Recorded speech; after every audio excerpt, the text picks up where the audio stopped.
Hello my dear NEET aspirants, welcome back to Magnet Brains IIT JEE NEET. मैं हूं doctor Ritika Bhardwaj, आपकी biology mentor. और आज के इस सेशन में हम डील करने वाले हैं बायोलॉजिकल क्लासिफिकेशन के लिए प्रैक्टिस क्वेश्चन पार्ट 2 की। फर्स्ट पार्ट प्रैक्टिस क्वेश्चन का हम प्रीवियस सेशन में डील कर चुके हैं और अब हम देखेंगे प्रैक्टिस क्वेश्चन पार्ट 2 को, जहां पर हमने ऑलरेडी ये जो बायोलॉजिकल क्लासिफिकेशन चैप्टर है वो आपके नीट की प्रिपरेशन के लिए कंप्लीट कर लिया है। और एक इंपॉर्टेंट बात, ये जो आपके नीट के प्रिपरेशन के लिए पूरा कोर्स है ये Magnet Brains IIT JEE NEET के चैनल पर बिल्कुल फ्री ऑफ कॉस्ट अवेलेबल है। एक दो चैप्टर्स के वीडियोस देखने के बाद भी आपको कोई पेड सब्सक्रिप्शन नहीं लेना है, आपको कोई फीस जमा करने की जरूरत बिल्कुल नहीं है। सारे क्वेश्चन पेपर, सारे इंपॉर्टेंट चीजें आपको यहीं Magnet Brains IIT JEE NEET पर मिल जाएंगी with the quality content and best teachers. और इसी अच्छी बात के साथ हम आज का अपना सेशन स्टार्ट करते हैं, जहां पर हम बात करेंगे प्रैक्टिस क्वेश्चन की। तो जैसा कि आपको पता है, हर बार हम जब भी कोई सेशन स्टार्ट करते हैं तो एक बार हम क्विकली देख लेते हैं कि हमारा नीट का कोर्स मॉड्यूल क्या है। तो क्या है हमारा नीट का कोर्स मॉड्यूल? सबसे पहले हम बात करते हैं टॉपिक वाइज एक्सप्लेनेशन की, यानी कि हर चैप्टर के हर एक पर्टिकुलर टॉपिक के लिए आपको मिलता है एक टॉपिक वाइज एक्सप्लेनेशन वाला सेशन, पर्टिकुलरली ब्रीफली एक्सप्लेन्ड पूरा वीडियो। फिर मिलता है आपको डेली प्रैक्टिस प्रॉब्लम का पीडीएफ। अब ये कहां से मिलता है?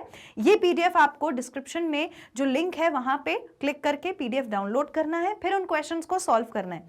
अगर कोई भी प्रॉब्लम है आपको उन क्वेश्चंस को सॉल्व करने में, तो आपके लिए डेली प्रैक्टिस प्रॉब्लम का जो पीडीएफ है उसके क्वेश्चंस का सॉल्यूशन मिलता है आपको daily practice problem solution videos में, followed by chapter wise multiple choice question, जैसा कि हम अभी कर रहे हैं। पूरे चैप्टर के लिए हम multiple choice question, practice question solve करते हैं। उसके बाद एक सेशन मिलता है list of name of scientist, year and there contribution, जो आपको हर चैप्टर के एंड में मैं देती हूं, जहां पर उनसे उस चैप्टर में जितने भी साइंटिस्ट इन्वॉल्व हैं उन सबका काम आ जाता है, उन सबके जो थ्योरीज हैं वो आ जाती हैं, उन सबका जो भी डिस्क्रिप्शन दिया है उन्हें चैप्टर में वो इंक्लूडेड है, उनके नेम्स और उनके ईयर्स के साथ। फिर हम बात करते हैं प्रीवियस ईयर क्वेश्चंस के वीडियोस की।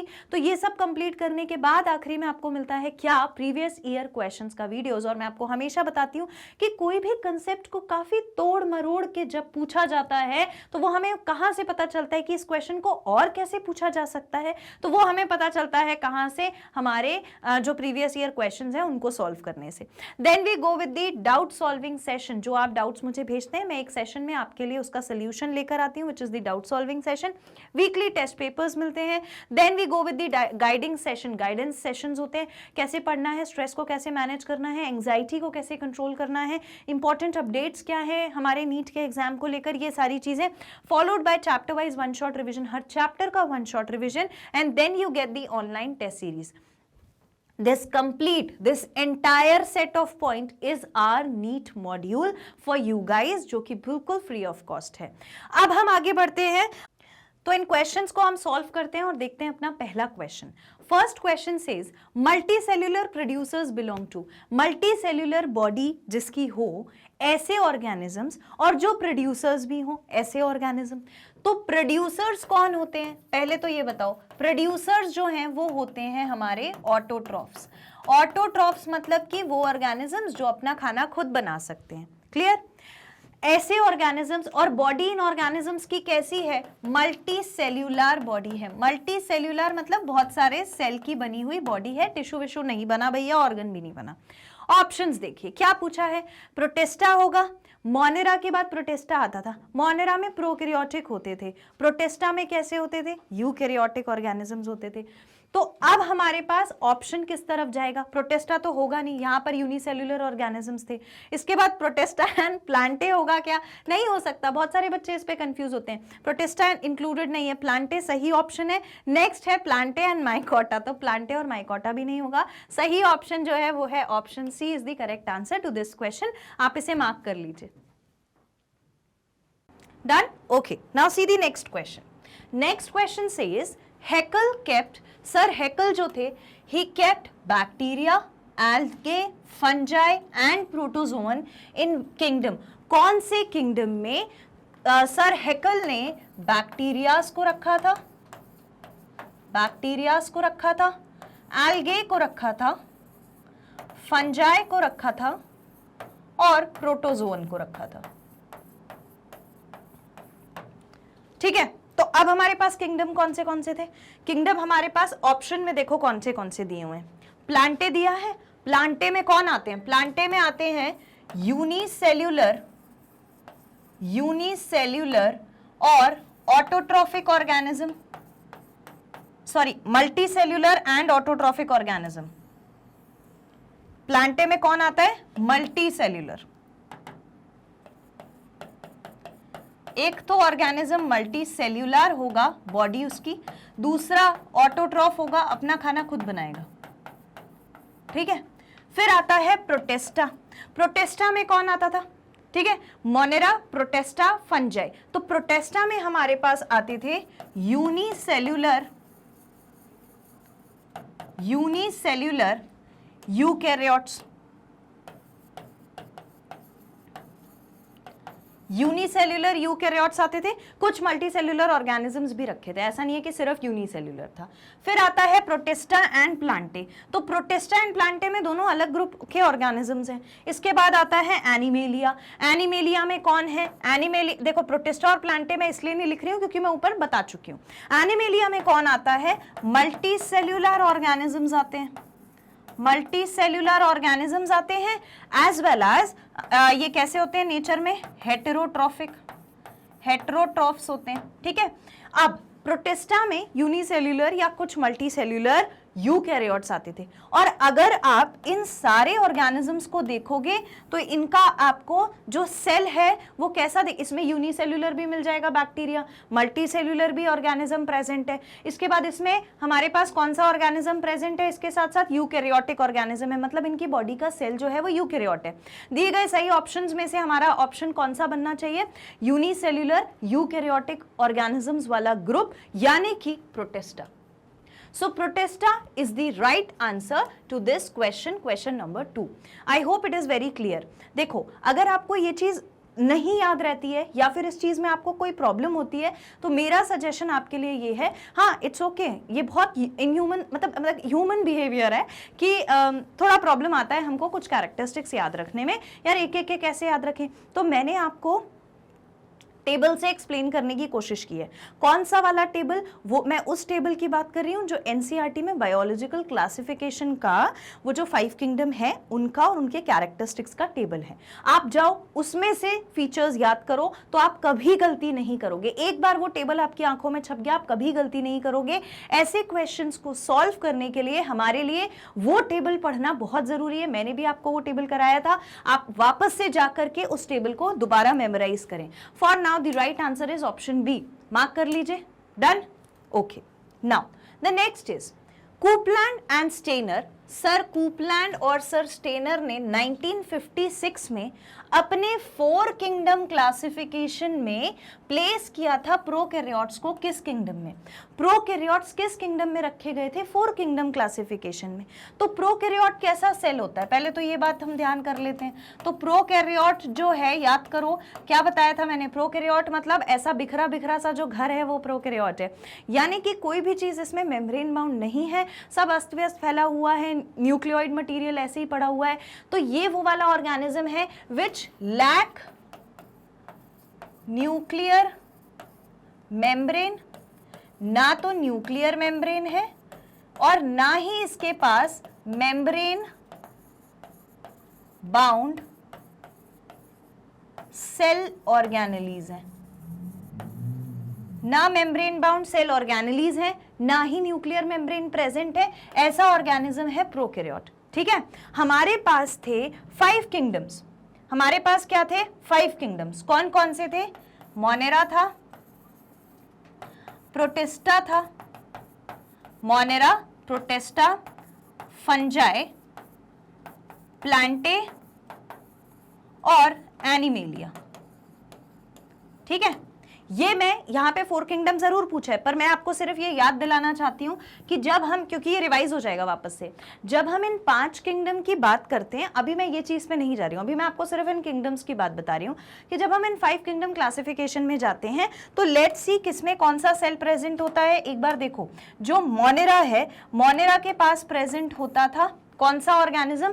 प्रोकैरियोट वाला। ठीक है, तो सेल अगर हम देखें और ये हमारे क्या है? किंगडम। ये हमारे किंगडम है, और अगर हम इनका सेल देखना चाहें, ठीक है, हम अगर इनका सेल देखना चाहें तो सेल को किसमें कैसा प्रेजेंट था? मोनेरा के पास था प्रोकैरियोटिक सेल, प्रोकैरियोटिक सेल था, ठीक है। उसके बाद प्रोटिस्टा, फंजाई, प्लांटे, एनिमेलिया सब में यूकैरियोटिक सेल था, यूकैरियोटिक सेल था, यूकैरियोटिक सेल था। प्रोकैरियोट वाले ऑर्गेनिजम्स किसमें पाए जाते थे? मोनेरा में पाए जाते थे, ठीक है। ऑप्शंस देखिए, फर्स्ट ऑप्शन है मोनेरा, माइकोटा भी लिखा हो सकता है, तो यही हमारा सही ऑप्शन है, मोनेरा में ही प्रोकैरियोटिक ऑर्गेनिजम्स पाए जाते हैं। तो ये जो सर कूपलैंड और स्टेनर थे, इन्होंने मोनेरा में ही प्रोकैरियोट्स को प्लेस किया था।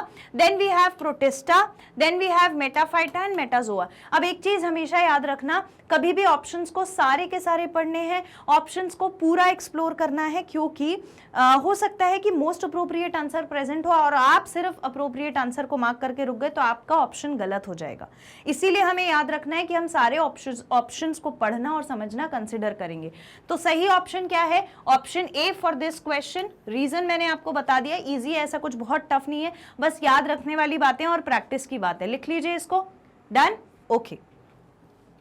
Now the next question. An ideal evolutionary classification is not possible because एक evolutionary classification हम क्यों नहीं कर पाते, उसका क्या रीजन है? दिए गए ऑप्शंस में से सही रीजन जो है वो आपको चूज करना है।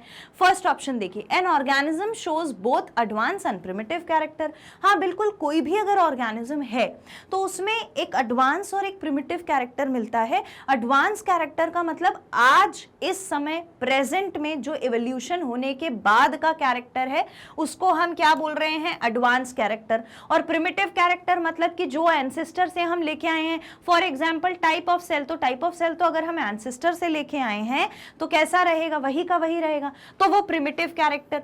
तो क्योंकि एक ऑर्गेनिज्म में आपको दोनों कैरेक्टर मिलते हैं तो आप उसे आइडियली एवोल्यूशनरी बेसिस पर क्लासिफाई नहीं कर पाते हो, तो ये ऑप्शन सही है, ठीक। नेक्स्ट ऑप्शन देखिए, evolution occurs in many direction. Evolution जो होता है वो डेफिनेटली कैसा होता है? मल्टी डायरेक्शनल होता है। मल्टी डायरेक्शनल का क्या मतलब है? मल्टी डायरेक्शनल का मतलब है कि भाई यूकैरियोटिक सेल तो एक था, यूकैरियोटिक सेल तो एक था, लेकिन उससे बहुत सारी चीजें बन गई। यही यूकैरियोटिक सेल हमारे मोनेरा के पास भी आया, चेंजेस दिखाया। यही यूकैरियोटिक सेल हमारे फंजाई के पास भी आया, चेंजेस दिखा दिया। यही हमारे प्लांटे के पास आया और चेंजेस दिखा दिया। और यही हमारे एनिमेलिया के पास आया, फिर उसमें कुछ और चेंजेस दिखा दिया। तो इससे क्या हमें समझ में आ रहा है कि एक ही कैरेक्टर जो इवोल्यूशन कर रहा है वो मल्टी डायरेक्शनल सिचुएशन शो कर सकता है। तो डेफिनेटली ये भी ऑप्शन सही है। नेक्स्ट ऑप्शन देखिए, fossil ancestry is not fully explored. Fossil जो है, फॉसिल क्या है? It is the dead remains. हो सकता है स्केलेटल स्ट्रक्चर हमको मिल गया हो तो हम उसे कह देते हैं फॉसिल। अब उस फॉसिल एंसेस्ट्री को हम कैसे बोलते हैं कि वो फुल्ली एक्सप्लोर्ड है? Fossil ancestry is not fully explored. आप उसको पूरी तरीके से एक्सप्लोर नहीं कर पा रहे हो। भाई हो सकता है ना कि कोई एक आध चीज, कोई एक आध कैरेक्टर जो है उसका वो डिमिनिश हो गया हो, मतलब कि खत्म हो गया हो, जो हम नहीं पहचान पा रहे। तो देखो फॉसिल की जो स्टडी होती है वो काफी स्पेसिफिक होती है, आप उससे सारी चीजों की इंफॉर्मेशन नहीं निकाल सकते क्योंकि आपके पास सिर्फ एक स्ट्रक्चर रह जाता है, बोनी स्ट्रक्चर, और तो कुछ बचता नहीं है। तो इसीलिए ये ऑप्शन भी सही है कि ये तीनों चीजें ऐसी हैं जहां पर देखो ऑल ऑफ दी अबव लिखा है, हमें सारे ऑप्शन सही लग रहे हैं तो हम इसको कर लेते हैं अपना सही आंसर। लेकिन ये जो तीनों ऑप्शंस हैं ये क्या बोल रहे हैं? ये तीनों ऑप्शंस हमें ये बता रहे हैं कि जो इवोल्यूशनरी क्लासिफिकेशन है वो आइडियल हो नहीं सकता। बात समझ में आ गई? Option all of the above यानी कि option D is the right option for this particular question. आप इसमें से कुछ लिखना चाहते हैं तो लिख लीजिए, done, okay. So right option is option D for question number 4। Next question देखिए, the 5 kingdoms of Whittaker arranged in evolutionary manner. Evolutionary manner का क्या मतलब है? इवोल्यूशनरी मैनर, इवोल्यूशनरी मैनर के बेसिस पर हमें अरेंज करना है क्या, 5 किंगडम क्लासिफिकेशन। और इवोल्यूशनरी मैनर का मतलब क्या है, इवोल्यूशनरी मैनर का मतलब होता है कि जो हमारा डिसेंट है ना, डिसेंट ऑफ स्पीशीज है, या डिसेंट ऑफ कहना चाहिए जो भी एंसेस्टर है, एंसेस्टर से हम कैसे बने हैं, जब वो डिसेंट हुआ तो इवोल्यूशनरी ऑर्डर में, मतलब हमें ये कैसा चाहिए, एक ऑर्डर में चाहिए जहां पर हम ये बता सकें कि किसके बाद कौन सा वाला ग्रुप आया था। ठीक है, तो ऐसा हम कैसे बता पाएंगे। ऑप्शंस देखो, पहले कौन सा किंगडम रखा गया था, पहले रखा गया था, अच्छा मैं आपको बता देती हूं फिर हम इसको मैच करेंगे। पहले रखा गया था जब इवोल्यूशन की बात हुई तो पहले रखा गया मोनेरा, ठीक, मोनेरा के बाद रखा गया प्रोटिस्टा, ये तो सबको मालूम है, और प्रोटिस्टा के बाद रखा गया था प्लांटे को, फिर रखा गया था फंजाई को, और फिर रखा गया था एनिमेलिया, एनिमेलिया को। ठीक है, तो ये इस तरीके से प्लेस किया गया था। एक्चुअली में ये क्वेश्चन आपसे पूछा ही क्यों गया है, ये क्वेश्चन इसीलिए पूछा गया है कि सारे के सारे स्टूडेंट्स पता है क्या ढूंढ रहे होंगे, पहले ढूंढ रहे होंगे मोनेरा मिलेगा, प्रोटेस्टा मिलेगा, फंजाई मिलेगा, प्लांटे मिलेगा, और फिर एनिमेलिया मिलेगा। एक्चुअली वो ऑर्डर सही है 5 किंगडम क्लासिफिकेशन का, पर वो क्लासिफिकेशन का ऑर्डर है कि हमने कैसे क्लासिफाई किया था। पहले यूनिसेल्युलर रखा, मल्टी सेल्युलर रखा, उसमें भी यूनिसेल्युलर मल्टी सेल्युलर दोनों वाला रखा, फिर उसमें सेल दूसरा आया यानी कि यूकैरियोट, फिर फंजाई, फिर प्लांटे, एनिमेलिया, कॉम्प्लेक्स स्ट्रक्चर होते चले गए, किसी में टिश्यू मिला, किसी में, तो ये हमने क्लासिफाई किया था इस तरीके से। पर अगर हम इवोल्यूशनरी ऑर्डर की बात करें, यानी हम ये देखें कि कौन से सेल के बाद कैसा सेल बना, फिर क्या मॉडिफिकेशन होके नया सेल बना, तो वो सिचुएशन जो है वो इवोल्यूशनरी ऑर्डर जो है, according to that evolutionary order पहले प्लांटे आता है और फिर एनिमेलिया आता है, बाकी सारे अपनी जगह पर रहते हैं। क्या इतनी बात समझ में आ गई इवोल्यूशनरी ऑर्डर पे। ऑप्शंस देखिए, Monera, Protista, animalia, Plantae, mycota नहीं, माइकोटा कैसे आएगा, माइकोटा क्या होता है, मोनेरा को ही बोलते हैं। मोनेरा, प्रोटेस्टा, फंजाई, एनिमेलिया पहले आ नहीं सकता, तो ये ऑप्शन भी गलत। Monera, Protista, Plantae, fungi, animalia, yes this is the right sequence.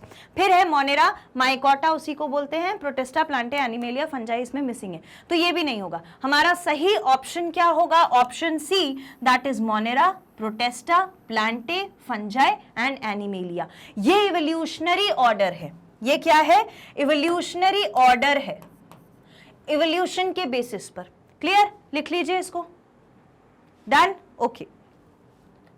Now see the next question. ICZN, ICBN does not apply to।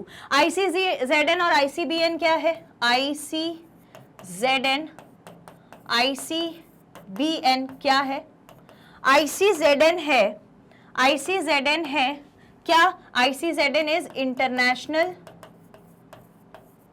International code of zoological nomenclature, ठीक है, और ICBN क्या है, international code of botanical nomenclature. ठीक है, यही है। तो ICZN में किसको रखा जाता है, ICBN में किसको रखा जाता है। अगर हम ICZN की बात करेंगे तो ICZN में रखा जाता है सारे के सारे एनिमल्स को। जूलॉजी क्या होता है, एनिमल्स की स्टडी, तो पूरे एनिमल्स। और बॉटैनिकल में रखा जाता है प्लांट्स को, बॉटनी यानी प्लांट्स की स्टडी, तो प्लांट्स को रखेंगे। अब किसको नहीं रखा जाता है, ऑप्शंस देखिए, वायरस, वायरस का कोई नाम था ICZN और ICBN के अकॉर्डिंग, बिल्कुल नहीं था। ऐसा क्यों, क्योंकि हम वायरस को कंसिडर करते हैं that it is the connecting link between living and non living. हम वायरस को क्या कंसिडर करते हैं, it is the connecting link between living and non living, living और नॉन लिविंग के बीच का कनेक्टिंग लिंक होता है कौन? वायरस।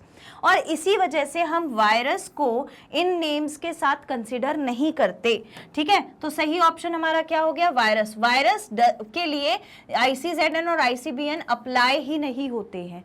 ध्यान रखना, अगर किसी क्वेश्चन में आपको नॉट लिखा हुआ मिला है, डज नॉट लिखा हुआ मिला है, फॉल्स लिखा हुआ मिला है, ट्रू लिखा हुआ मिला है, तो इन वर्ड्स को क्वेश्चन पेपर में बिल्कुल ध्यान से पढ़ना है और हाईलाइट कर लेना है अपने दिमाग में। ऐसे वर्ड्स हमारी सिली मिस्टेक करवाते हैं, ठीक है। तो सही ऑप्शन हमारा क्या हो गया? वायरस। प्लांट्स नहीं, प्लांट्स के लिए तो है ही, एनिमल नहीं, बैक्टीरिया नहीं। Right option is virus. Just right down the answer to this question. Done? Okay. Now see the next question. Next question says, natural system of classification are good for practical purpose. अगर हम practical नजरिए से देखेंगे तो natural system of classification is good and acceptable. Who did propose natural system of classification? Natural classification of plants किसने propose किया था? ठीक है, तो अब देखो, जब मैं आपको साइंटिस्ट की डिटेल का अलग से लेक्चर देती हूँ तो वो क्यों इंपॉर्टेंट होता है? क्योंकि बहुत बार एट मेनी पॉइंट्स ऐसा होता है कि हमसे एग्जामिनर जो क्वेश्चन पूछता है वो कैसे वाले पूछता है, साइंटिस्ट के काम को लेकर, साइंटिस्ट के नाम को लेकर, या फिर कभी ईयर को लेकर। तो वो सेशन आपके लिए बहुत इंपॉर्टेंट है। अगर आपने वो सेशन नहीं देखा है तो आपको वापस से जाओ और उस सेशन को देखो। वहां अलग से पूरे साइंटिस्ट जो उस चैप्टर में इन्वॉल्व हैं उनकी लिस्ट आपको मिल जाएगी, और लिस्ट के साथ साथ मैंने वहां पर चीजें आपको एक्सप्लेन भी की हुई हैं, तो आपको याद रहेगा। अभी हमसे पूछा है who did propose natural system of classification, तो नेचुरल सिस्टम ऑफ क्लासिफिकेशन देने वाले थे sir Bentham and Hooker. Sir Bentham and Hooker, ठीक है। ऑप्शंस देखिए, लिनेस सर नहीं, लिनेस सर ने नहीं दिया था। Bentham and Hooker, yes it is the correct answer. Engler and Prantl ने नहीं दिया था, ओस्वाल्ड टिपो ने नहीं दिया था। Right answer is option B, that is Bentham and Hooker.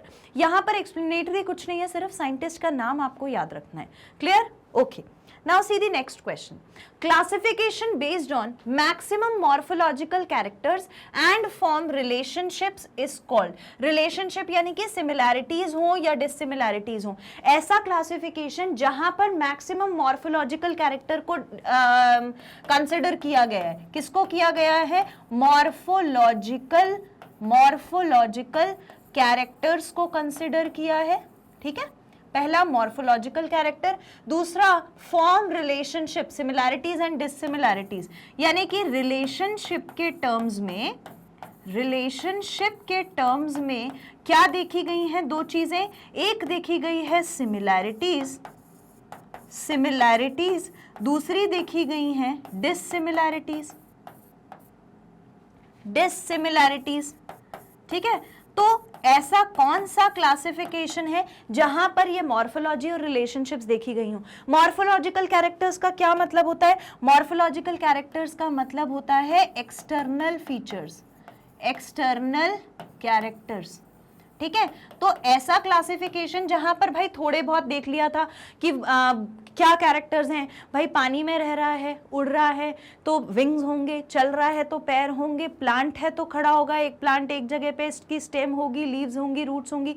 ये मॉर्फोलॉजिकल कैरेक्टर्स जहां पर देखे गए थे, एज वेल एज जहां पर रिलेशनशिप में सिमिलैरिटीज और डिससिमिलैरिटीज देखी गई थी। तो हमने भाई अब आप खुद सोचो, मैंने आपको ये एग्जाम्पल सेशन में भी दिया था जहां पर मैंने इस टॉपिक को डिस्कस किया था कि सिर्फ ऐसा है कि अगर मैं प्लांट और एनिमल आपके सामने रख दूं तो आप कभी कंफ्यूज नहीं हो सकते कि which one is the plant and which one is the animal. लेकिन अगर मैं दो एनिमल रख दूं तो उसमें जरूर हो सकता है कि किसी टाइम पर आपको कंफ्यूजन आ जाए कि यार मैं इस फैक्टर को देख के इन्हें एक जैसा बोलूं या एक जैसे नहीं बोलूं, डिफरेंट ग्रुप्स में रखना है। ये सारे जो फीचर्स होते हैं जो सिर्फ सुपरफिशियल फीचर हैं। अब आप खुद सोचो, मॉर्फोलॉजिकल कैरेक्टर क्या है? एक्सटर्नल फीचर्स यानी कि सुपरफिशियल कैरेक्टर। इसके बाद रिलेशनशिप में सिमिलैरिटीज और डिससिमिलैरिटीज क्या है? Again a superficial character. तो ये चीजें कौन सी क्लासिफिकेशन में देखी गई थी? These things were considered in the natural system of classification. Natural classification. किसमें देखा गया था? नेचुरल क्लासिफिकेशन में। अब आप ऑप्शंस देखिए, ऑप्शंस में हमारे पास है फाइलोजेनेटिक, फाइलोजेनेटिक नहीं है, नेक्स्ट है natural, then artificial, then ancient. So right option is natural classification में ये दो चीजें कंसिडर करी गई थी, morphological characters as well as relationship क्या होगा सिमिलैरिटीज और डिसिमिलैरिटीज को लेकर के। इतनी बात समझ में आ गई? इसको लिख लीजिए। Done? Okay. Now see the next question. Artificial system is based on, artificial जो सिस्टम था वो किस चीज पर बेस्ड था? अब ये जो दो क्वेश्चन आप देख रहे हो, प्रीवियस क्वेश्चन जो अपन ने अभी सॉल्व किया और ये वाला क्वेश्चन आर्टिफिशियल वाला, इनमें डिफरेंस क्या है? इनमें डिफरेंस ये है कि नेचुरल जो सिस्टम ऑफ क्लासिफिकेशन था वहां पर मॉर्फोलॉजिकल कैरेक्टर, सिमिलैरिटीज, डिसिमिलैरिटीज देखी थी, तो मॉर्फोलॉजिकल कैरेक्टर एक आध मॉर्फोलॉजिकल कैरेक्टर को देखा गया था। पर जब आर्टिफिशियल सिस्टम ऑफ क्लासिफिकेशन आया तो इसमें कंसिडर क्या चीजें करी गई? इसमें भी मॉर्फोलॉजी कंसिडर की गई थी, ऐसा नहीं है कि मॉर्फोलॉजी इसमें नहीं कंसिडर करी, यानी कि एक्सटर्नल फीचर्स इसमें नहीं कंसिडर किए, इसमें वो भी कंसिडर किया गया था। ऑप्शंस देखिए क्वेश्चन में क्या क्या है। पहला 1 और 2 मॉर्फोलॉजिकल कैरेक्टर्स, तो मैंने आपसे कहा मॉर्फोलॉजिकल कैरेक्टर देखे थे पर एक से ज्यादा, ठीक। दूसरा फ्यू कैरेक्टर्स नहीं, सेवरल कैरेक्टर्स नहीं, एंड सिंथेटिक कैरेक्टर नहीं। तो सही ऑप्शन हमारा क्या कहता है कि 1 और 2 मॉर्फोलॉजिकल कैरेक्टर्स को कंसीडर करने वाला क्लासिफिकेशन था artificial system of classification. Is that clear? ठीक है, तो ये एक बिल्कुल आर्टिफिशियल सिस्टम ऑफ क्लासिफिकेशन ये होता है, तो उस लाइन में से उठा करके हमने सीधे क्वेश्चन पूछ लिया। इसमें हमको कोई चीज नहीं देखनी है। मॉर्फोलॉजिकल कैरेक्टर अब भी मैंने आपको बताया एक्सटर्नल फीचर्स जो कंसिडर करेगा, एक्सटर्नल फीचर्स जो कंसिडर करेगा, ठीक है। Done? Okay. Now the next question says 6 kingdom classification. अभी किसकी बात हो रही है? देखो 6 किंगडम क्लासिफिकेशन की बात हो रही है। वो सजेस्टेड बाय, किसने सजेस्ट किया था? सर ग्रे एंड डोलिटल ने एंड कार्लवोस ने 1990 में। Divided these 6 kingdom into 3 domains on the basis of sequence of। ये 6 kingdom classification जो था, 6 kingdom classification में 6 kingdom classification में 3 domains बनाए गए थे, 3 domains बनाए गए थे, और 3 domains बनाते वक्त किस चीज को, कौन सी कैरेक्टर को उन्होंने कंसिडर किया था? तो उन्होंने कंसिडर किया था राइबोसोमल आरएनए को, राइबोसोमल आरएनए को कंसिडर किया था इस पर्टिकुलर 3 डोमेन बनाने के लिए। तो 6 किंगडम में 3 अलग अलग डोमेन्स थे, और डोमेन एक्चुअली में क्या होते हैं? जहां पर ज्यादा सिमिलर कैरेक्टरिस्टिक्स हमें ऐसे मिल जाएं जो एक ही किंगडम से बिलोंग करते हों। 3 डोमेन का क्या मतलब है? एक ही किंगडम में बिलोंग करने वाले ऐसे ऑर्गेनिजम्स जिनके फीचर एक जैसे हों, तो उन्हें अलग अलग फिर हम डोमेन में काउंट करते हैं। तो राइबोसोमल आरएनए कंसिडर किया था जब ये 3 डोमेन सिस्टम क्लासिफिकेशन बना था। बिल्कुल वो एक फैक्टर, एक लाइन का क्वेश्चन है, ठीक है। लेकिन हो सकता था, अब देखो दूसरा नजरिया, इस क्वेश्चन को ट्विस्ट करके कैसे पूछा जा सकता है। हो सकता है कि क्वेश्चन में आपसे पूछ लेते कि जो 6 किंगडम क्लासिफिकेशन था उसमें जो 3 डोमेन्स बनाए गए थे, they were based on the RRNA sequence, ठीक। Who gave this classification? अब साइंटिस्ट का नाम पूछ ले। यहाँ तो क्वेश्चन में साइंटिस्ट का नाम दिया हुआ था कि सर ग्रे हैं, सर डूलिटल हैं और सर कार्लवोस हैं, तो यहाँ पर साइंटिस्ट का नाम दिया है, पर हो सकता है वहाँ ऑप्शन में उल्टा करके पूछ, यहाँ पे साइंटिस्ट का नाम दिया है और कंसेप्ट पूछा है, वहाँ कंसेप्ट दे के साइंटिस्ट का नाम पूछ सकते थे। This is how the questions are twisted, ठीक। ऑप्शंस देखिए, RRNA जीन्स बिल्कुल सही है, ribosomal RNA genes. Then we have messenger RNA genes which is not considered. Then we have nitrogenous base in DNA, and then we have amino acids in protein. So the right option is option A, that is RRNA, जिसको RRNA क्या है? Ribosomal RNA। RRNA क्या है? Ribosomal RNA, ठीक है। और mRNA क्या है? mRNA इज मैसेंजर RNA, ठीक है। तो राइट ऑप्शन हमारा क्या है? Ribosomal RNA। I hope this is clear, write it down. Done? Okay. Now see the next question. A taxonomic group comprised of member of similar kingdom. एक taxonomic group है जिसके members कैसे हैं, members of similar kingdom. एक kingdom है, ठीक है, एक किंगडम है, तो किसी भी किंगडम में जो ऑर्गेनिजम्स होते हैं वो कैसे होते हैं, सिमिलर होते हैं। जैसे प्लांट्स है, प्लांट सारे के सारे आते हैं किंगडम प्लांटे में। एनिमल है तो सारे एनिमल आते हैं एनिमलिया में, लेकिन उसके अंदर अगर वैसे ग्रुप्स इन किंगडम के अंदर जो सिमिलर ऑर्गेनिजम्स हैं उनका ग्रुप बना दिया जाए तो वो क्या कहलाता है, तो वो कहलाता है domain. It is called as domain. ठीक है, क्या बोलते हैं उसको, डोमेन। ऑप्शंस देखिए, पहले क्वेश्चन देखो, taxonomic group comprised of members of similar kingdom, तो सिमिलर किंगडम है मतलब कि क्या हो जाएगा, डोमेन होना चाहिए। ऑप्शंस देखिए, डोमेन बिल्कुल सही है, डिवीजन नहीं होगा। डिवीजन तो हम किसको बोलते थे, फाइलम जैसे हम बोलते हैं, तो हम प्लांट की बात करते हैं तो फाइलम की जगह हम डिवीजन वर्ड यूज करते हैं। ग्रेड नहीं होगा और डीम नहीं होगा। सही आंसर हमारा क्या है, domain is the correct answer. ठीक है, domain is the correct answer, right it down. फिर हम नेक्स्ट क्वेश्चन देखेंगे। Okay, now see the next question. Next question is what is true in the latest classification of biological kingdom proposed by Whittaker। दिए गए options में से हमें find out करना है कि जो सर R.H. Whittaker ने क्लासिफिकेशन दिया था 5 किंगडम क्लासिफिकेशन, उसके लिए कौन से पॉइंट्स ट्रू हैं। ऐसे क्वेश्चन में आपको किन वर्ड्स पर ध्यान देना है, ट्रू लिखा है या फॉल्स लिखा है, नॉट लिखा है, यस लिखा है, ऐसी कोई भी चीज जो आपके क्वेश्चन को डिसाइड करेगी, जब आप पहली बार क्वेश्चन पढ़ रहे होंगे उसी वक्त उसको मार्क कर लेंगे। अब आप ऑप्शंस देखिए। First option is eukaryotes are assigned to 4 of the 5 kingdoms. Eukaryotes जो है वो 5 किंगडम में से 4 किंगडम्स में आता है। तो 5 किंगडम थे, 5 किंगडम थे, मैं सीधे किंगडम के नाम लिखती हूं, Monera, protista, fungi, Plantae and animalia. ठीक है, यही थे हमारे 5 किंगडम। इसमें से अगर हम बात करेंगे कि मोनेरा में कौन सा सेल है, प्रोटेस्टा में कौन सा सेल है, फंजाई में, एनिमेलिया और प्लांटे में कौन सा सेल है, तो उसे हम कैसे फाइंड आउट करेंगे। ये वही वापस उसी टेबल में जाकर हमें फाइंड आउट करना था जो टेबल मैं आपको बार बार बोलती हूँ पढ़ने के लिए। उसमें लिखा हुआ है मोनेरा जो है उसके अंदर आते हैं प्रोकैरियोटिक ऑर्गेनिज्म और बाकी सबके अंदर आते हैं यूकैरियोटिक ऑर्गेनिज्म।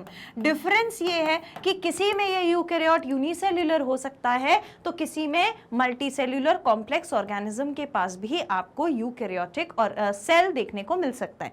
तो जो हमारा फर्स्ट ऑप्शन है वो तो सही है। यूकैरियोट्स आर असाइन्ड टू 4 जो किंगडम है उनमें है, अगर हम 5 किंगडम्स में से देखेंगे तो चारों में तो है 1 2 3 4, all of them are going to have 4 of them are going to have eukaryote. So this statement is true. हमें ट्रू ही स्टेटमेंट ढूंढना है, तो पहला हमें मिल गया है, first statement is true. Next question देखिए, fungi are multicellular eukaryotic osmotroph. Yes, definitely जो फंजाई होती है वो यूकैरियोट होने के साथ साथ कैसी होती है, मल्टीसेल्युलर होती है, और इसीलिए तो इसे अलग से ग्रुप में रखा गया था। So B option is also correct. ठीक है, नेक्स्ट ऑप्शंस देखिए। नेक्स्ट ऑप्शन क्या बोलता है, virus are not assigned to any kingdom. इनमें से किसी भी किंगडम में वायरस नहीं आया था, डेफिनेटली नहीं आया था, क्योंकि वायरस ना तो लिविंग जैसे कैरेक्टर्स बता पा रहा था ना नॉन लिविंग जैसे कैरेक्टर बता पा रहा था। बस एक प्रोटीन की कवरिंग लिए बाहर और अंदर थोड़ा सा अपना न्यूक्लियर मटीरियल जो कि आरएनए डीएनए हो सकता है उसको लेकर के बैठा था। ठीक है, आरएनए डीएनए को लेके बैठा था।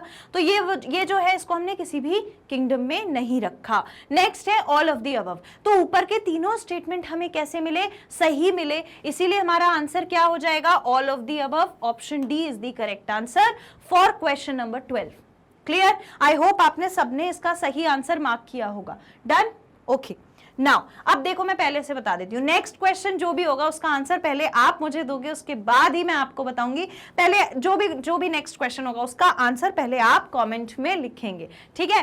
लेट्स चेक कितने स्टूडेंट्स इस चीज को बिल्कुल 100% विलिंगनेस से और उस पर्पस से फॉलो कर रहे हैं, ठीक है। नेक्स्ट क्वेश्चन देखिए, द बुक रिटन, आपका क्वेश्चन है ये, the book written by Theophrastus is, sir Theophrastus ने कौन सी बुक लिखी थी। Now let me tell you, ये जो क्वेश्चन है थियोफेस्ट्रस सर ने कौन सी बुक लिखी थी, इस पर मुझे किसी स्टूडेंट ने डाउट भी भेजा था, जिसने भेजा था मुझे नाम तो याद नहीं है, पर आप समझ गए होंगे कि मैं आपकी बात कर रही हूँ।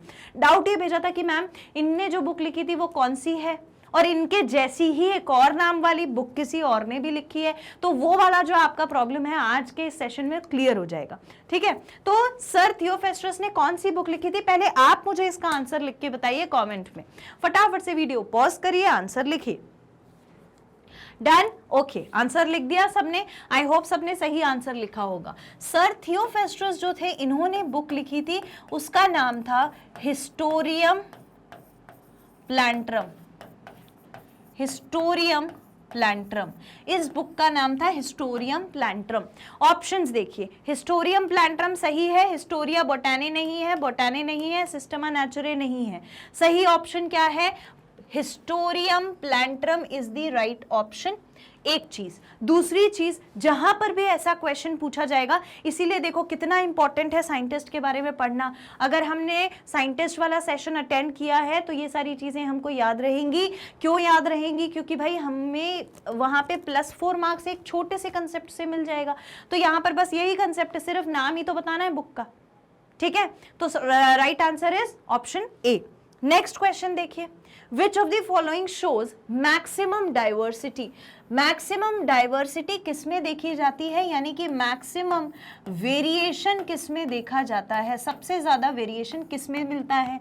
ऑप्शंस देखिए, पहला ऑप्शन है प्लांटे, दूसरा ऑप्शन है एनिमेलिया, तीसरा मोनेरन एंड नेक्स्ट इज प्रोटेस्टा। तो हमारे पास जो किंगडम्स हैं एक बार हम उनमें से देखते हैं। जैसे हम बात करें प्लांटे की, तो प्लांटे मल्टीसेल्युलर ऑर्गेनिज्म है, यूकैरियोटिक सेल प्रेजेंट है, पर एनिमल के कंपैरिजन में तो कॉम्प्लेक्स बॉडी इतनी नहीं है, एनिमल की ज्यादा कॉम्प्लेक्स बॉडी है।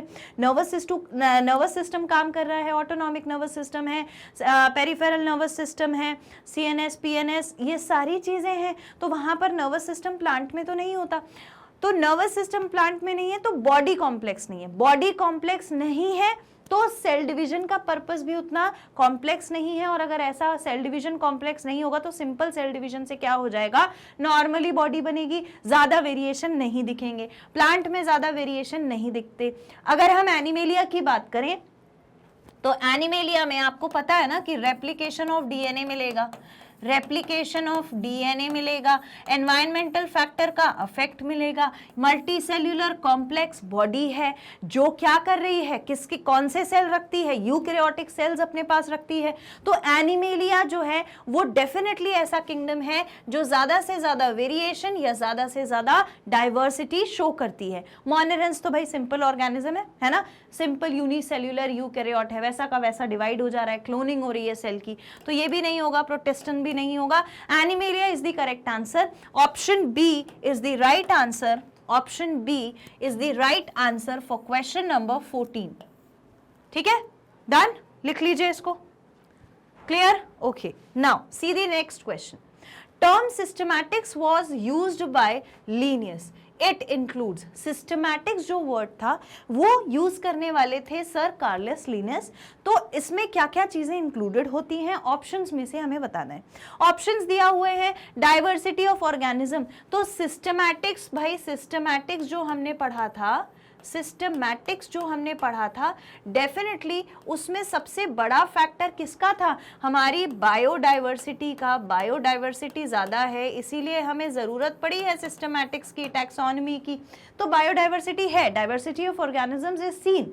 नेक्स्ट है टैक्सोनॉमी एंड फाइलोजेनी। टैक्सोनॉमी क्या है, it is grouping of taxon, मतलब कि टैक्सॉन्स बना दिए जाते हैं, और बिल्कुल सही है, सिस्टमैटिक्स में टैक्सॉन बन जाएगा। और फाइलोजेनी देखते हैं, यानी कि एंसेस्ट्रल रिलेशनशिप भी देखते हैं, एंसेस्ट्रल रिलेशनशिप भी देखते हैं। तो सही है, दोनों ऑप्शन सही है। नेक्स्ट ऑप्शन है बोथ ए एंड बी, और लास्ट ऑप्शन है नन ऑफ द अबव। तो क्योंकि ये दोनों स्टेटमेंट ही सही है, option C is the correct answer which includes both option A as well as option B. I hope this is clear. Done? Okay, Now see the next question. Interchangeable terms are, दिए गए terms में से कौन से terms ऐसे हैं जिन्हें आप इंटरचेंजेबली, यानी कि एक की जगह दूसरा वर्ड भी यूज करोगे तो सेम मीनिंग मिल सकता है। फर्स्ट है टैक्सॉन एंड कैटेगरी। तो कैटेगरी तो भाई छोटा होता है, टैक्सॉन तो पूरे ग्रुप को बोलते हैं, तो ये तो बिल्कुल इंटरचेंजेबल नहीं है। नेक्स्ट है टैक्सोनॉमी एंड सिस्टमैटिक्स। बहुत सारे स्टूडेंट्स ने, इनफैक्ट एक स्टूडेंट ने मुझसे ये भी डाउट पूछा था कि टैक्सोनॉमी और सिस्टमैटिक्स में क्या डिफरेंस होता है, वो उन्हें इतना सेम लगता है। तो यस, इट इज इंटरचेंजेबल, इसे इंटरचेंजेबली यूज कर सकते हैं, मैं बताती हूँ क्यों। फिर आता है स्पीशीज एंड सब स्पीशीज, दोनों अलग हैं, दोनों ग्रुप्स अलग हैं, तो ये वाला भी नहीं होगा। जीनस एंड स्पीशीज तो बहुत ही अलग है, तो ये भी नहीं होगा। अब अगर हम बात करेंगे टैक्सोनॉमी की या फिर हम बात करेंगे सिस्टमैटिक्स की, तो एक्चुअली टैक्सोनॉमी का मतलब है कि हम ग्रुपिंग फॉर्म कर दे रहे हैं, टैक्सॉन बना दे रहे हैं, अलग अलग हमने टैक्सॉन्स बना दिए। और सिस्टमैटिक्स का मतलब है grouping of organisms based on certain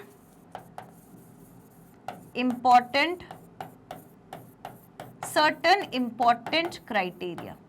मतलब क्या है, देखो जब भी सिस्टमैटिक्स की पढ़ाई हुई तो क्लासिफिकेशन देखा, नॉमेनक्लेचर देखा, ठीक है, और हमने और क्या देखा, आइडेंटिफिकेशन देखा, क्लासिफाई कर दिया। तो ये सारे जो हमने इंपॉर्टेंट फीचर्स हैं उनको देखते हुए ग्रुपिंग कर दी, और टैक्सोनॉमी में भी ग्रुप्स फॉर्म होते थे, इसीलिए ये दोनों वर्ड इंटरचेंजेबली यूज होते हैं।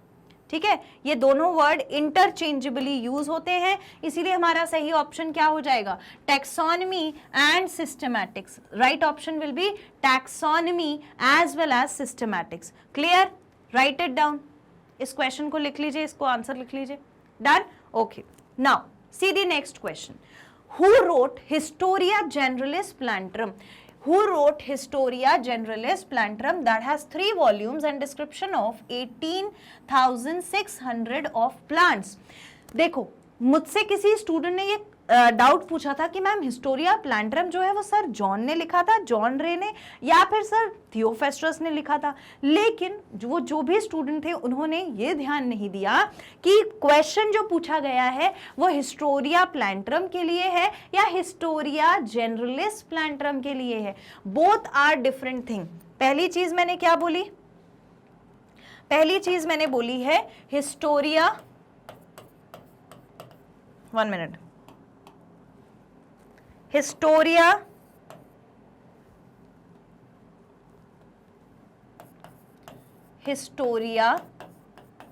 प्लांटरम, और दूसरा है हिस्टोरिया, ये हिस्टोरियम था, ठीक है, ये वाला हिस्टोरियम था,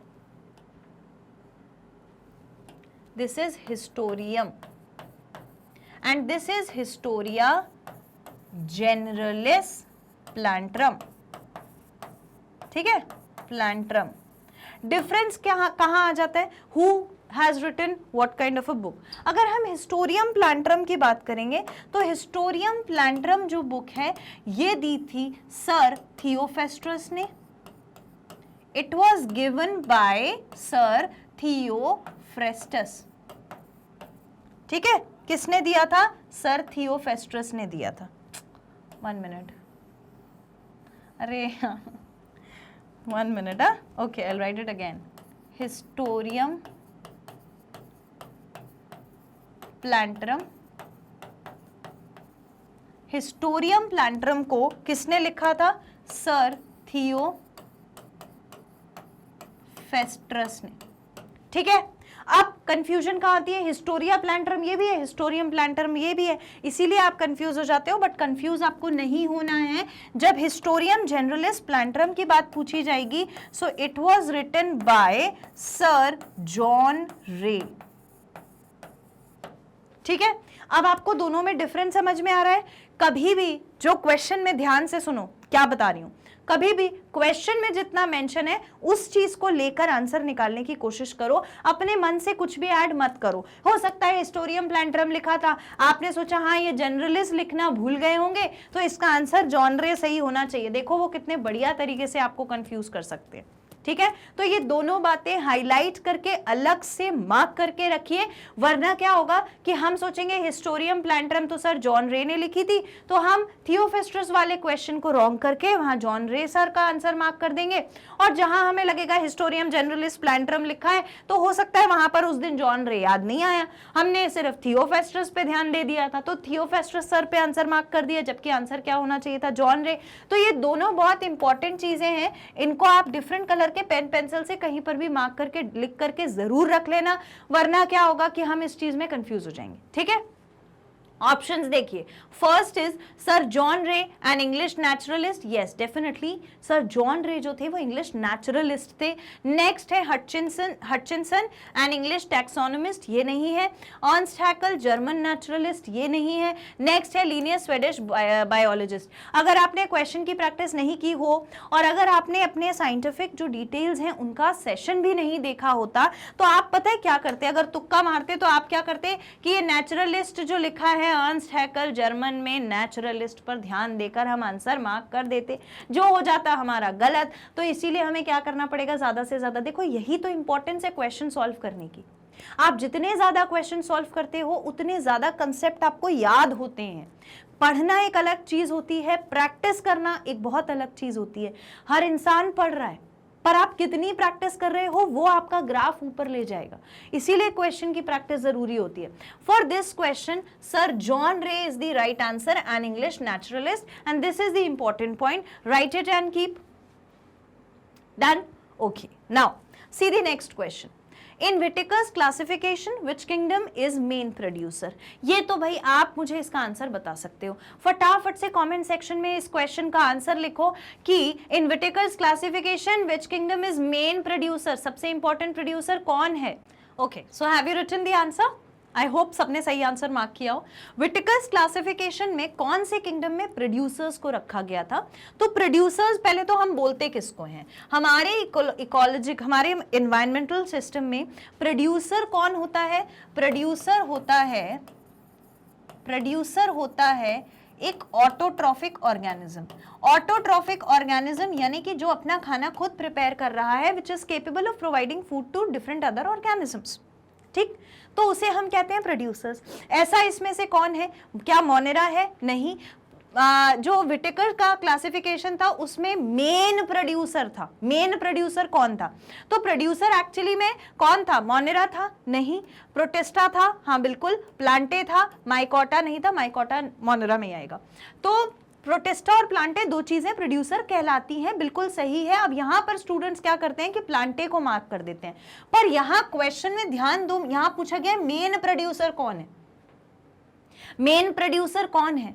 अगर आप सोचो कि कोई बैक्टीरिया अगर नाइट्रोजन फिक्सेशन कर ही नहीं पा रहा है तो प्लांट का काम कैसे चलेगा। एक प्लांट को तो इतनी जरूरत पड़ गई थी नाइट्रोजन की कि उसने इंसेक्ट को खाना शुरू कर दिया, इंसेक्टिवोरस प्लांट बना दिया गया। तो मेन प्रोड्यूसर कौन है, मेन प्रोड्यूसर आते हैं प्रोटेस्टा में। सो ये पूरा जो खेल है it is about the appropriate and most appropriate answer. Most appropriate answer इसका कौन होगा, मोस्ट अप्रोप्रिएट आंसर जो है वो क्या होगा, it is the Protista. Protista में कौन से ऑर्गेनिजम्स आते हैं, प्रोटेस्टा में आते हैं वो ऑर्गेनिजम्स जिनका सेल है यूकैरियोटिक, जिनका सेल है यूकैरियोटिक। बात समझ में आ गई। ओके, अब देखो मोनेरा, प्रोटेस्टा, प्लांटे, माइकोटा में से हमारा आंसर सही क्या हो गया, प्रोटेस्टा। ठीक है, प्लांटे क्यों नहीं होगा, क्योंकि मेन पूछा है, सबसे पहला ऑर्गेनिज्म जो autotrophic mode of nutrition show करेगा, पहला ऑर्गेनिज्म जो autotrophic mode of nutrition show करेगा, मेन ऑर्गेनिज्म कौन है, Protista. Clear. Okay, now see the next question. Super kingdom is, super kingdom कौन होता है, ठीक है। First obligate category, tax on, intermediate category and category. तो सुपर किंगडम समझने के लिए आई होप आपको याद होगा कि सुपर किंगडम हम किसको बोलते थे, सुपर किंगडम हम किसको बोलते थे। देखो जब भी क्लासिफिकेशन हुआ, इस हायरार्की को समझना, जब क्लासिफिकेशन हुआ तो बहुत सारे क्या बन गए, बहुत सारे टेक्सॉन्स बने। टेक्सॉन्स यानी कि बहुत सारे ग्रुप्स बने, लेकिन इन टेक्सॉन्स के बनने के बाद भी हमारे पास नेचर में क्या है भाई, बहुत बड़ी बायोडाइवर्सिटी है, बहुत बड़ी बायोडाइवर्सिटी है, जिसको हम पहले स्टेप से ओवरकम करने की कोशिश कर रहे थे, तभी हमने क्लासिफिकेशन करके टेक्सॉन बना दिए थे। अब फिर भी हमारी बायोडाइवर्सिटी थमी नहीं, रुकी नहीं, तो हमें मिल गए कुछ और न्यू ऑर्गेनिज्म, इससे हमें मिल गए कुछ और न्यू ऑर्गेनिज्म। तो अब इन ऑर्गेनिजम्स को हम प्रीवियस टेक्सॉन में फिट नहीं कर पाए, और जब हम नहीं कर पाए तो ऐसे ऑर्गेनिजम्स के लिए हमने अलग अलग कैटेगरी बना ली। जैसे हमने सब ग्रुप्स बना लिए, सब ग्रुप बना लिए, सुपर ग्रुप बना लिए, ठीक है, या फिर हमने सब ग्रुप जैसे सब स्पीशी है ना, तो सब ग्रुप बन गए, सुपर ग्रुप बन गए, या फिर सब किंगडम्स बन गए, सब किंगडम्स बन गए।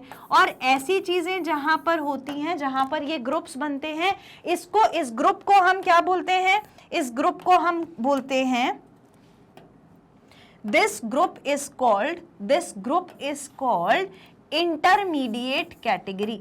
इसको बोलते हैं इंटरमीडिएट कैटेगरी। अगर कोई भी सब ग्रुप बनता है, तो वो क्या कहलाता है, इंटरमीडिएट कैटेगरी कहलाता है। तो फिर फर्स्ट ऑप्शन में ये ऑब्लिगेट कैटेगरी कौन है, हमारे जो ये टेक्सॉन्स हैं, यही हमारी ऑब्लिगेट कैटेगरी थी।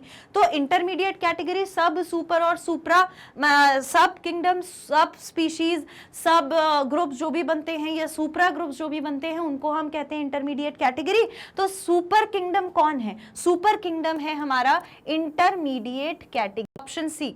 तो इंटरमीडिएट कैटेगरी ऑप्शन सी हमारा सही आंसर है।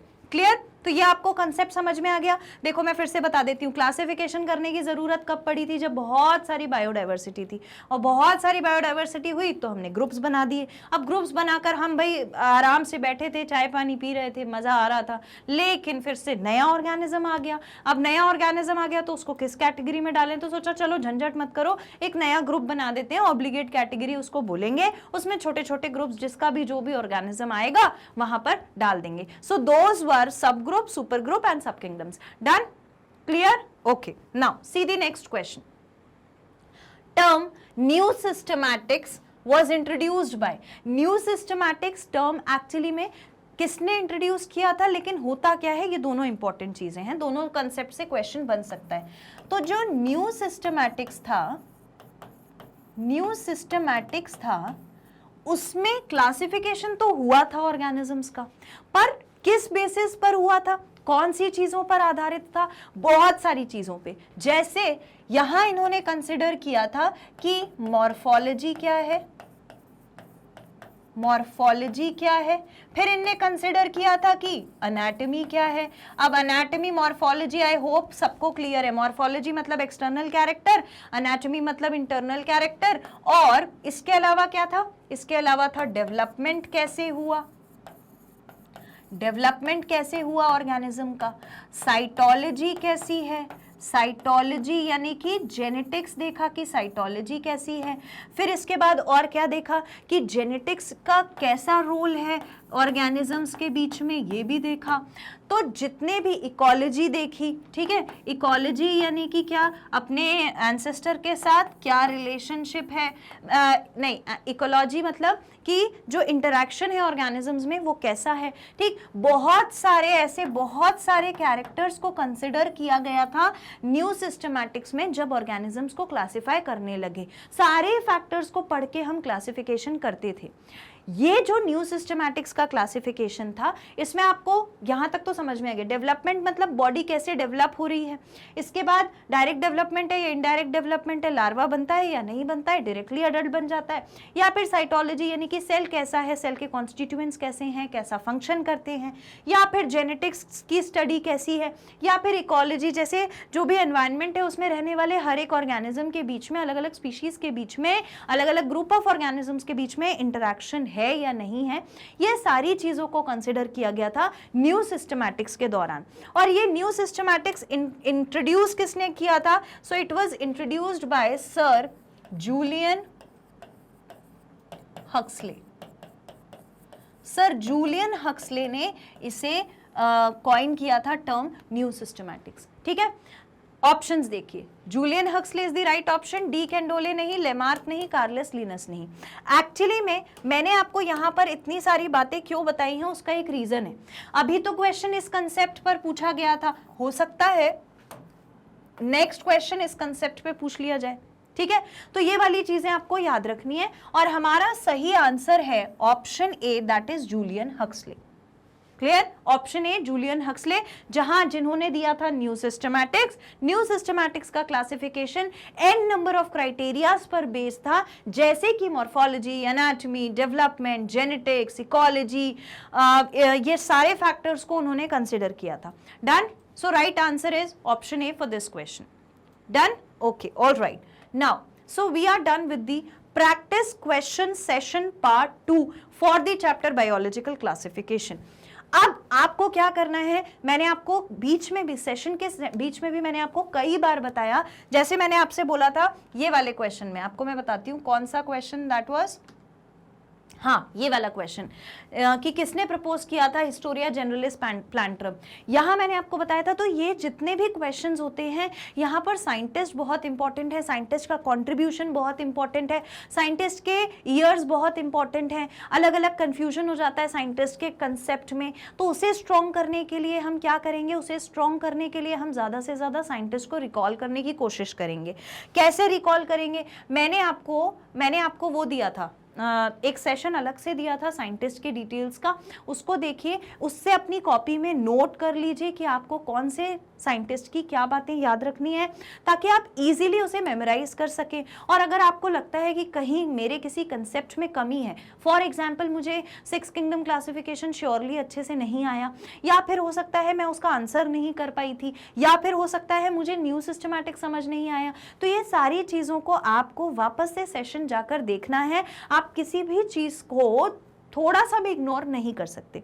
तो वापस से जाकर हम इसको कैसे देखेंगे, आप सबसे बढ़िया काम ये करिए कि आप ऑफिशियल वेबसाइट पर जाइए, www.magnetbrains.com टाइप करिए, तो हमारा मैग्नेट ब्रेन्स का ऑफिशियल पेज आपके सामने ओपन होगा, जहां पर आपको ऑप्शन मिलेगा एक्सप्लोर टॉप कोर्सेज का।